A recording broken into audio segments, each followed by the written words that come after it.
अभी हम खड़े हैं कोडरमा में। अबरख की चमक की वजह से कभी दुनिया में इस क्षेत्र को जाना जाता था, लेकिन अबरख उद्योग के बंद होने से इस क्षेत्र की चमक अब धीमी पड़ने लगी है। इस क्षेत्र का प्रतिनिधित्व करने वाले लोग सरकार में मंत्री तक रहे हैं। ऐसे में क्या हालात हैं, कितना बदला है कोडरमा, आइए देखते हैं इस रिपोर्ट में। कोडरमा और बरही विधानसभा सीट का हाल। कोडरमा में आज भी बिजली, पेयजल और स्वास्थ्य जरूरतें मुद्दा बनती हैं। कभी अबरख उद्योग के लिए विश्व विख्यात रहे कोडरमा में अब अबरख की चमक नहीं दिखती है। वन पर्यावरण अधिनियम के तहत तमाम खनिज संपन्न क्षेत्र वन क्षेत्र में आ गए हैं, लिहाजा सभी खदान बंद हो चुके हैं। यहाँ बड़े पैमाने पर अवैध तरीके से माइका के डिबरा की खुदाई होती है।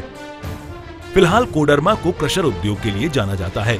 यहाँ का स्टोन चिप्स, रेलवे, सड़क से लेकर भवन निर्माण कार्यों में उत्तम माना जाता है, लेकिन लाइसेंस नहीं मिलने के कारण इस उद्योग पर भी संकट के बादल गहराते जा रहे हैं। इस बीच अवैध क्रशर उद्योगों की वजह से इलाके में पर्यावरण की समस्या गहराती जा रही है। मरकच्चो, सतगावा, डोमचांच, फुलवरिया जैसे क्षेत्रों में धान और सब्जी की खेती होती है, लेकिन सिंचाई की व्यवस्था नहीं होने से किसानों की हालत खस्ता हाल है। यहाँ गर्मी के दिनों में पेयजल को लेकर हाहाकार मच जाता है।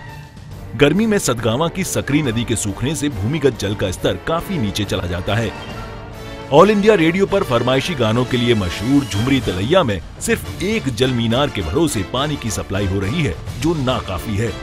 कोडरमा में प्रस्तावित 4 जल मीनारों से जुड़ी जलापूर्ति योजना खटाई में पड़ी है।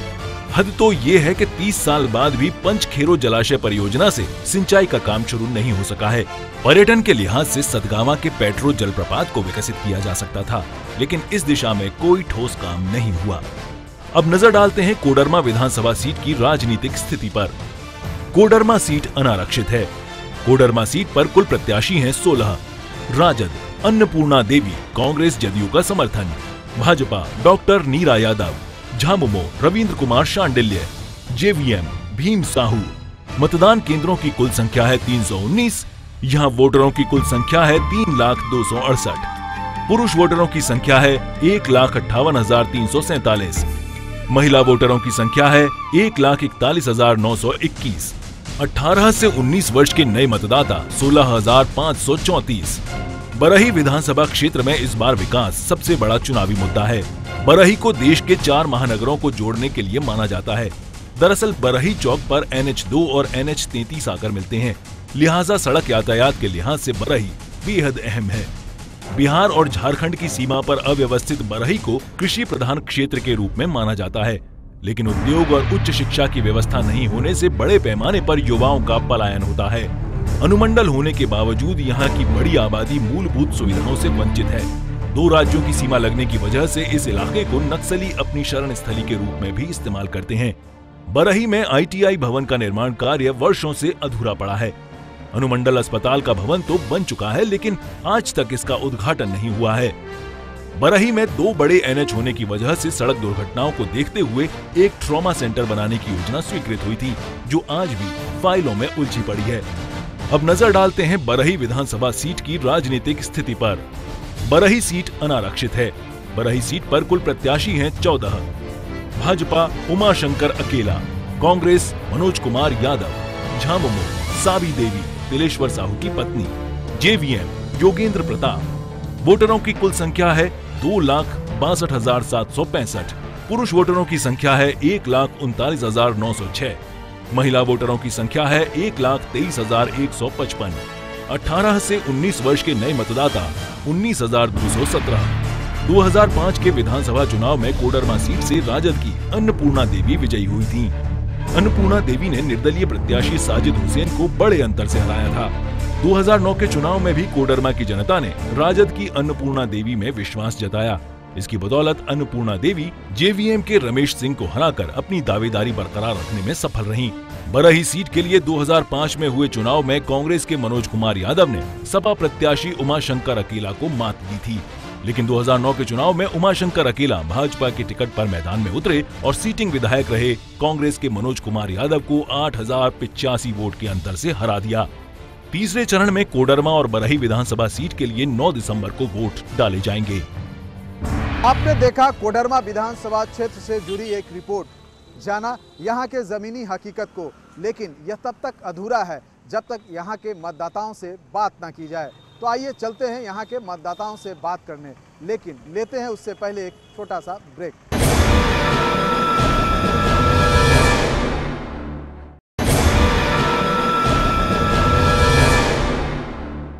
ब्रेक के बाद आपका स्वागत है। हम चलते हैं अपने सहयोगी मनीष के पास, जो कोडरमा विधानसभा क्षेत्र के मतदाताओं से बात कर रहे हैं और जान रहे हैं कि वो क्या चाहते हैं अपने जनप्रतिनिधि से, वो क्या इस क्षेत्र के विकास के प्रति उनकी क्या सोच है, क्या नजरिया है।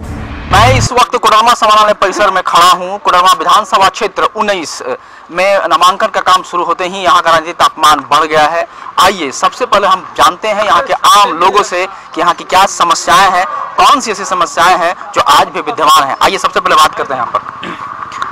चूँकि यहाँ का माइका बड़ा उद्योग रहा है शुरू से, क्या अभी तक क्या है? ये फॉरेस्ट के कारण यहाँ माइका समाप्त हो चुकी है।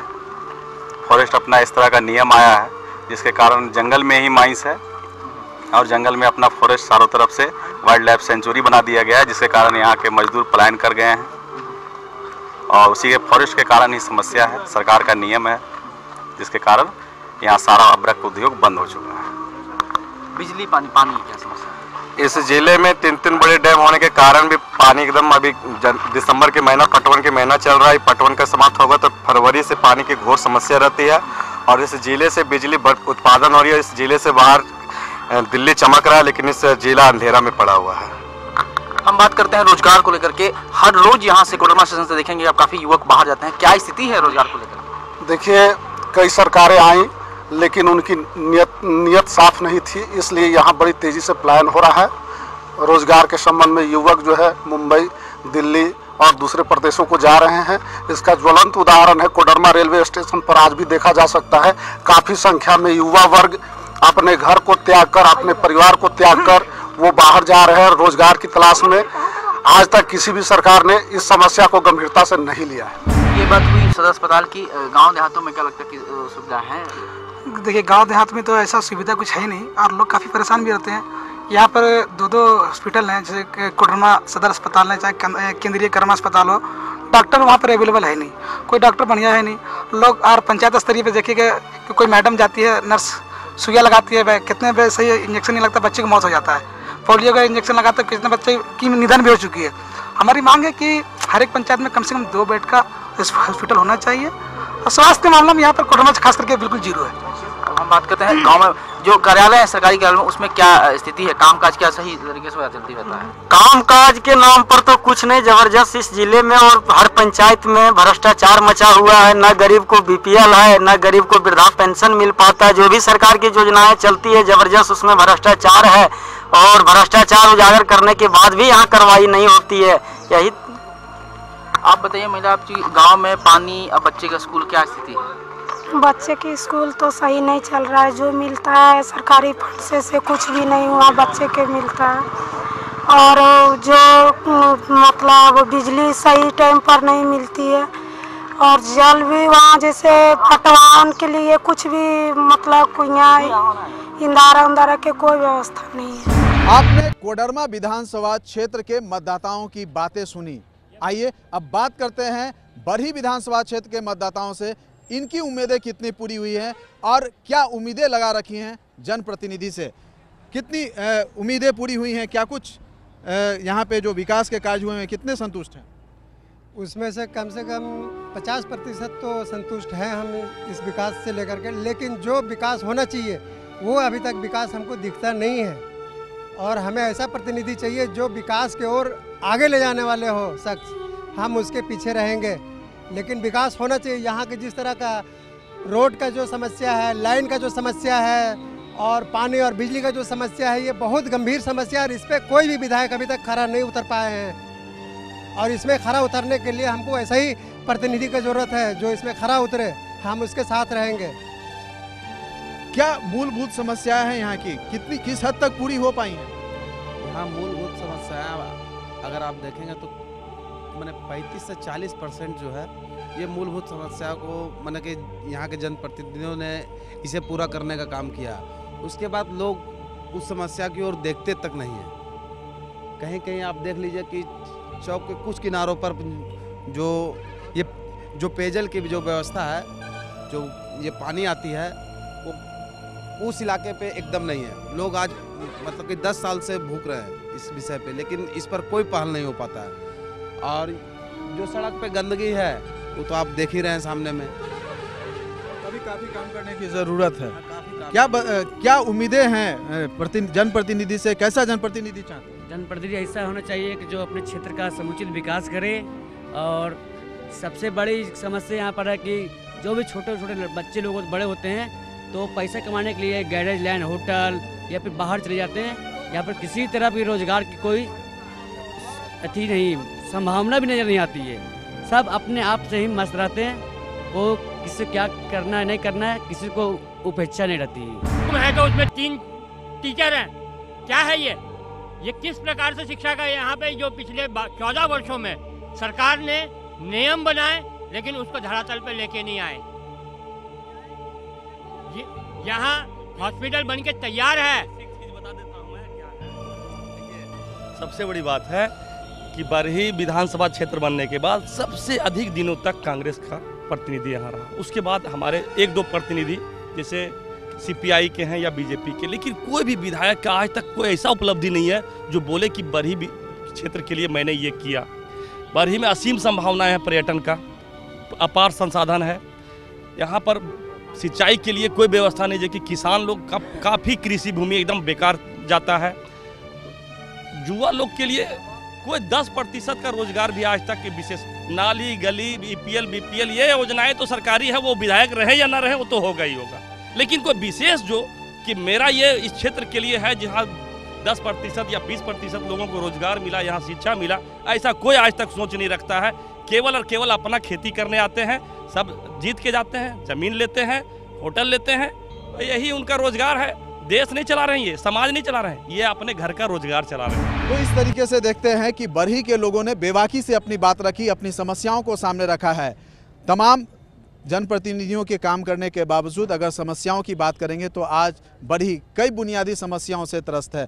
खास करके अगर बात करेंगे जिस चौराहा पे अभी हम खड़े हैं, बरही चौराहा, यहाँ पे 2 NH गुजरती है और अपने तरह का यह एक अनूठा अगर कहा जाए संगम है यहाँ पे। लेकिन जिस क्षेत्र का इस खास करके इस चौराहे का भी जो विकास होना चाहिए था वो नहीं हुआ है। लोगों ने जनप्रतिनिधियों से काफ़ी आस लगा रखी है।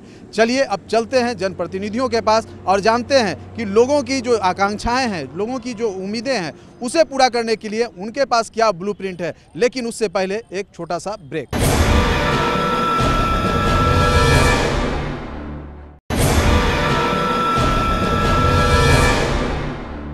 जनता के सवालों पे हम बात करते हैं समाजवादी पार्टी के प्रत्याशी गोपाल जी यादव से। जनता कहती है कि यहाँ पे बिजली, सड़क, पानी, स्वास्थ्य, शिक्षा सब कुछ वहीं का वहीं रह गया, सारी समस्याएं रहेंगी।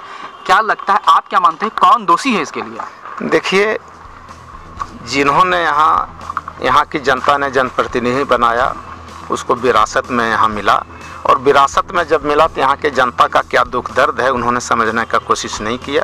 यही मूल कारण है कि यहाँ जब किसी का विकास नहीं हुआ।